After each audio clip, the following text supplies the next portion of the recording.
তাকে সুইংগ্রাম বলে ট্রল করা হয়, কিন্তু সে যথেষ্ট ভালো প্লেয়ার। এইরকম ম্যাচে জাকির আলী একাই 100। আর এই ম্যাচটা খুবই হার্টবিট হয়েছে। জোয়াকে আমরা হাসি ভাইয়ের নামে উৎসর্গ করতে চাই। যিশুব এক বলে 2 লাগে, এই সময় আমার সব আশা চাইয়া দিছি। তা আল্লাহ কইছেন ধৈর্য ধরো। এটা লাগি আমি জানতাম আল্লাহ আমরা ধৈর্য ধর মিষ্টি হইব। এটা দ্বিতীয় বল ওয়াইড, এই জন্য ধৈর্য ধরতে হয়েছে। এবং আমাদের সিলেট এবারে যেমন আর্জেন্টিনা প্রথম ম্যাচ আইরা ওয়ার্ল্ড কাপ নিছে, আমাদের এবারও বিপিএল জিতবে।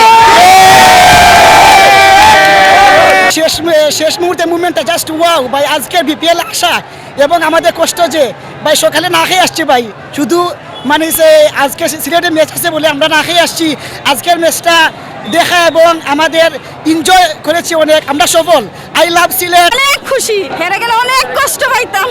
আপনার ফেভারিট প্লেয়ার কে?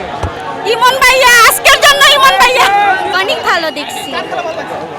ইমন অনেক কষ্ট পাই না, এরকম তো খেলাই আমাদের নিজের মাঠে, আমরা কনফিডেন্স, দর্শক আমাদের সাপোর্ট দিছে, আলহামদুলিল্লাহ আমরা জিতছি। সবচেয়ে খারাপ লাগছে যে আমাদের জাকির আলী তো আমাদের সিলেটের প্লেয়ার, ও রান আউট করছিল, খুবই খারাপ লাগছিল। আর এই ম্যাচটা খুবই হার্টবিট হয়েছে। আমরা খুবই কষ্ট হয়েছে যে এই ম্যাচটা লাস্ট মুহূর্তে যেটুকু গেছে। এই রকমের ম্যাচটা আমরা না জিতি, আমরা জিততে হইব, আমরা টি-20 মতো খেলতে হবে, আগে ফিনিশিং করতে হবে। এই জন্য আমরা বলি আমরা টি-20 প্লেয়ার যারা আছে টি-20 মতো খেলতে হবে। এটার জন্য আমরা সিলেটি যারা প্লেয়ার আছে তারা এইরকম খেললে ভালো হবে। আরও বিদেশি প্লেয়ার আছে, তারা যদি খেলতো, আমাদের মুইন আলী যদি আসতো, আরও কিছু প্লেয়ার যদি আসে, এরকম যদি খেলায় সিলেট থেকে হারাইতে পারবে না? না, ইনশাআল্লাহ আমরা সিলেট অনেক ভালো খেলবে, আমরা জিতবো, কাপটা নিব। জিতে আমাদের অনুভূতি খুবই ভালো এবং আমরা আশাবাদী টাইগার্স উইল বি চ্যাম্পিয়ন ইনশাআল্লাহ। We are all Sylhet Tigers will be champion. তবে জিতছি যে এটাই বলো, হয়তো আমরা আসতে লেগে জিতছি।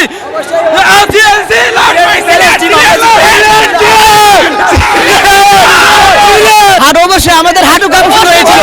যে ম্যাচটা জিতেছে এটা আমাদের জন্য, এটা আমরা যে যারা সমর্থক ছিলাম তারা খুবই হতাশা ছিলাম। একটা ইজি ম্যাচ, লাস্ট ওভার কিভাবে যায়।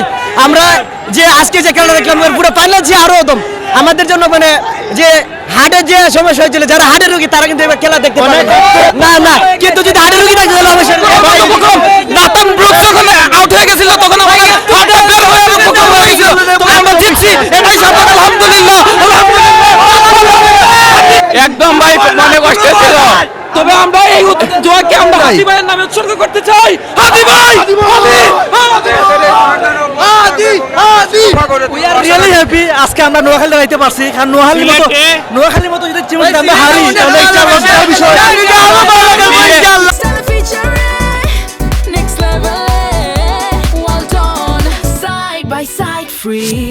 আমিরের মতন প্লেয়ার এই আফিফ, এর কি ভাইস ক্যাপ্টেন আফিফ কি রান করে ভাই, মাত্র কয়েকটি রানার সে টার্গেট করতে পারে না, কি রান করেছে আর কি সে ইন্টারন্যাশনাল প্লেয়ার। আফিফ বয়কট, সিলেট টিম যথেষ্ট ভালো টিম করছে। এরপর ক্যাপ্টেন্সি যে মিরাজ ক্যাপ্টেন্সি করে, কি ক্যাপ্টেন্সি করে ভাই, সে দায়িত্বশীল ব্যাটিং করে, ঠিক সে দায়িত্বশীল ব্যাটিং করে, কিন্তু ও যে সে আউটে দিয়ে গেল, এই সময় তার আউট টিম কতটুকু যুক্তিযুক্ত ছিল ক্যাপ্টেন দিলে ভালো। ক্যাপ্টেন্সি আমির দেওয়া হোক, আমিরকে অবশ্যই ক্যাপ্টেন্সি দেওয়া হোক। ঠিক পাকিস্তান এক সময় ভালো ক্রিকেটার, আমির এক সময়ের ভালো ক্রিকেটার। এরপরে সিলেটের জাকির আলী, আমি যদি জাকির আলী অনেককে নিয়ে বলি, যদি সে নোয়াখালী হোক, সে সিলেটের সন্তান, কেন তাকে কিনা হয়নি? বিপিএল এর ড্রাফটে জাকির আলীকে কিনা হয়নি কেন? তানজিম সাকিবকে কিনা হয়নি? তারা কি ভালো প্লেয়ার না? তারা কি ইন্টারন্যাশনাল ম্যাচের প্লেয়ার না? তারা কি জাতীয় দলের প্লেয়ার না? কেন তাদেরকে কিনা হয়নি? নিশ্চয়ই এনে সিন্ডিকেট আছে না? সিন্ডিকেট আছে। আমাদের জাকির আলী যথেষ্ট ভালো পারফরম্যান্স, তাকে সুইংগ্রাম বলে ট্রল করা হয়, কিন্তু সে যথেষ্ট ভালো প্লেয়ার। এইরকম ম্যাচে জাকির আলী একাই 100। এরকম ম্যাচে জাকির আলী একাই 100। সে একবারে লাস্টে যে 13টি রান প্রয়োজন, এরকম অবস্থা তুই জাকির আলী তাকে একাই 100। আজকে একথা হার্টবিট আমাদের 100 ছিল। আজকের ম্যাচটিতে আমরা জিতেছি, ঠিক আছে, আমরা জিতেছি, থ্যাংক ইউ সবকিছুর বলে, থ্যাংক ইউ সিলেট টাইটান্সকে। সাব্বির হোসেনকে ধন্যবাদ ভাই, থ্যাংক ইউ আমাদের সিলেট টাইটান্সকে এত সুন্দর একটা সুযোগ দেওয়ার জন্য। আপনার জন্য আমরা ম্যাচটা এত সুন্দর করে জিততে পেরেছি। Thank you for white, thank you for Nobel, thank you.